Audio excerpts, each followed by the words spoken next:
भूत की कहानी। डायनासोर की गुफा। सालों पहले मिमसपुर गांव में एक डरावना और उड़ने वाला डायनासोर रहता था। उस गांव में डायनासोर की गुफा भी थी, जहां डायनासोर अक्सर आता जाता था।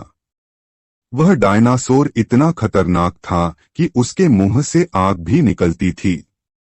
हर महीने वो डायनासोर गांव में उड़ते हुए मुंह से आग निकालकर गांव के कई घरों को जला देता था। ऐसे ही हर महीने उस गांव के कई घर और खेत जलकर राख हो जाते थे। हर तरफ उस डायनासोर का डर था। अपने गांव के लोगों को इतना परेशान देखकर राजा ने उस डायनासोर को मारने का फैसला लिया। उन्होंने उसकी गुफा में 10 से 12 सैनिक भेजे। कुछ सैनिकों ने जैसे ही डायनासोर पर चाकू से हमला किया, तो वैसे ही डायनासोर नींद से जग गया और सारे सैनिकों को मार दिया। राजा जितनी बार भी सैनिकों को गुफा में भेजते, वो डायनासोर मुंह से आग निकालकर सभी को खत्म कर देता।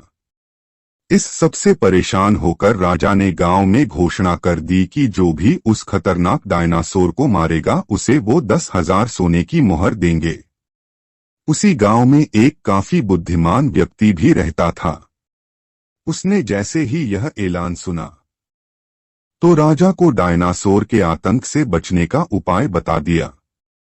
उसने कहा कि हम लोहे को पिघला लेते हैं और उससे बनने वाले लार्वे को डायनासोर पर डाल देंगे।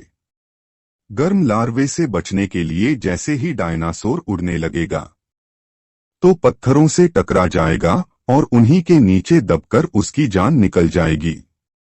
राजा को उसका यह सुझाव अच्छा लगा। उन्होंने अपने सैनिकों को कहकर तुरंत लार्वा तैयार करवाया और सैनिकों के साथ डायनासोर की गुफा में पहुंच गए। फिर ठीक वैसा ही किया जैसा उस बुद्धिमान व्यक्ति ने राजा को करने के लिए कहा था। डायनासोर पर लार्वा जैसे ही गिरा, वो इधर उधर देखे बिना झटके से उड़ने लगा और गुफा से टकरा गया। इसी बीच गुफा के ऊपर के पत्थर उसके ऊपर गिरने लगे और वो उन्हीं के नीचे दबकर मर गया। ऐसा होते ही राजा और पूरे गांव को राहत मिली और राजा ने इस तरकीब को सुझाने वाले व्यक्ति को 10,000 सोने की मोहर इनाम में दे दी और अपने यहाँ मंत्री के पद पर भी उसे नियुक्त कर लिया। कहानी से सीख: बुद्धि से मुश्किल कार्य को भी पूरा किया जा सकता है।